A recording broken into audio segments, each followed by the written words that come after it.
And did you grow up in California? Yes, I'm from Okay, LA. Yeah, I grew up in LA. Southern So go. Oh, California. LA. Okay. Yeah, So I grew up in I Southern wanted to get to little California. Erica. I want to get to little Erica. You Yeah. know, growing up. Where you went from a single parent household, two parent household. Did you have siblings, cousins? Because you seem like you seem like only child to me. So Yeah. I have six siblings. So yes. Oh, I'm from Southern California. I was raised in first it was a nuclear family, and then my mom and my dad got a divorce, and then my mom moved in with my grandparents. So then I actually grew up in a multi-generational household. yeah. So yeah, so I had the benefit of having the silent generation and then the boomer and my mom. Okay. And I'm so Pause. thankful to Yeah, my grandma. pause right there, Erica. What did you mean by silent generation? The silent generation, you know how we're like, well, I'm from Generation X, and then there's millennials, and then Gen Z, and then baby boomers. And so our grandparents are from the silent generation from like the Oh, 20s. I And never heard of it. Oh, I never heard of it. It's called silent generation. Oh, yeah, okay. See, I'm learning something already. Okay. yeah. All right. And so, oh, sorry, I didn't mean to cut you off there because so you just went from the nuclear to an extended family, and so how old were you when your parents got divorced? I think I was 3. It was like 3 or 4, around 3. I always correlated with my brother was in the 4th grade, and we're like 6 years apart. So he was around 9, and I was around 3. And then when my mom and dad got a divorce, so it was just me and my brother from my mother. And then my father went on to have 4 more children. So I'm Gotcha. actually the second oldest out of all my dad's children, but Oh, the mhm. youngest of my mother's children. Okay, got it. So I was about to ask you that, like, where you fall among the Yeah, siblings. So, I'm number 2. I'm the second oldest. Yeah, and then I have there's 2 brothers and 3 sisters. Yeah, 3 sisters, 2 brothers. Yeah, so it's 4 yeah, girls. I know it's hard to keep track. Yeah, Yeah, yeah. So, yeah. you grow up with your all your siblings? Did you No, do? it's funny that you said I seem like an only child, because when my mom and dad split, my brother went to live with my dad, and I went to live with my mom and my grandparents. So I was Oh, so you're my the only one? Oh, yeah. So my cousins, they often say like she acts like she's an only child, things like that, yeah. because she's spoiled and stuff like that. Because my grandparents, especially my grandfather, doted on me a lot, like really did, like wouldn't let me drive anywhere, wouldn't let me go anywhere without him taking me. He would take me Mm. everywhere. He wouldn't even let me walk to the bus stop. It was not even Oh, a quarter mile wow. away. He would drive me to the bus stop. So Oh I my always thought goodness. that I was spoiled when I Yeah. So you said make them. I mean, why are we so protective? I don't know. My grandfather was he was just like that about me. My grandmother tells a story that when my grandfather, he eventually, of course, he's passed on, and he had Right. Alzheimer's.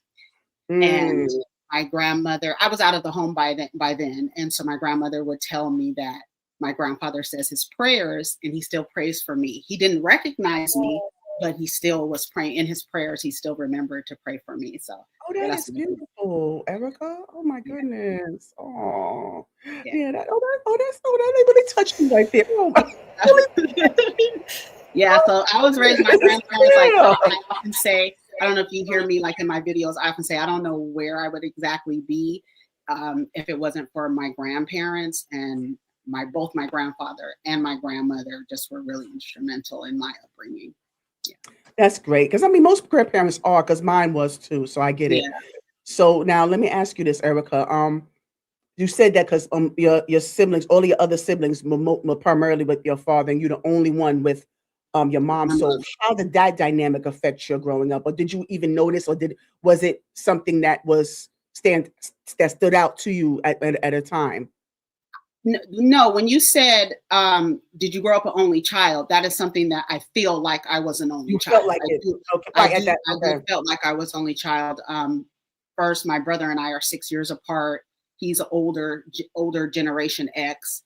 So he had his other interests and his friends and things like that. Right. And then True. with my cousins, I was also in the middle. So it was like a span of 8 years before the next cousin came. And so I was kind of by myself at my age. I didn't have anybody to play with or anything like that. So I Right. was, yeah, so I was like pretty much by myself, and I was with these old people watching stories all day and Price is Right, Mm, stuff like mm, that. So I was with my yes, grandparents. Yeah. yes, So yeah. yeah, yes. So, now, did you go like, did your father still have a presence in your life?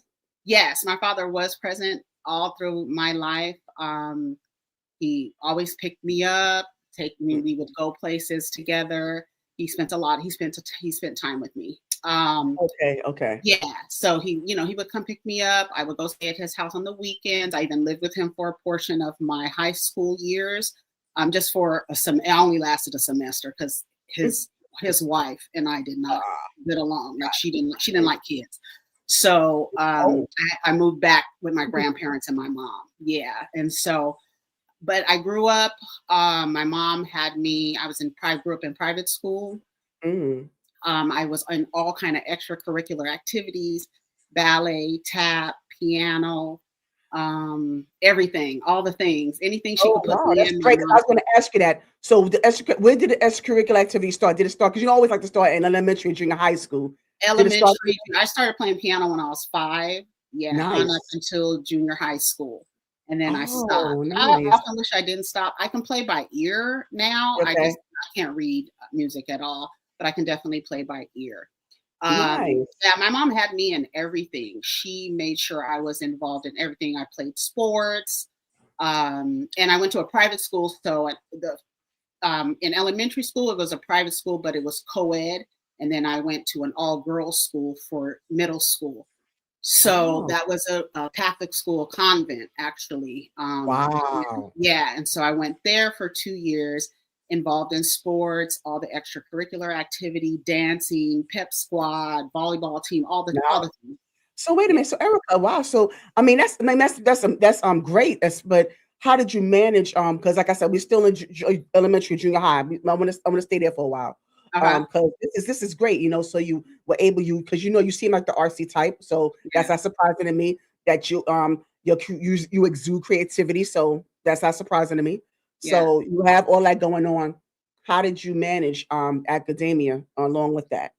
I was social. I got talked too much on my report cards, so I Uh, was more of the social person.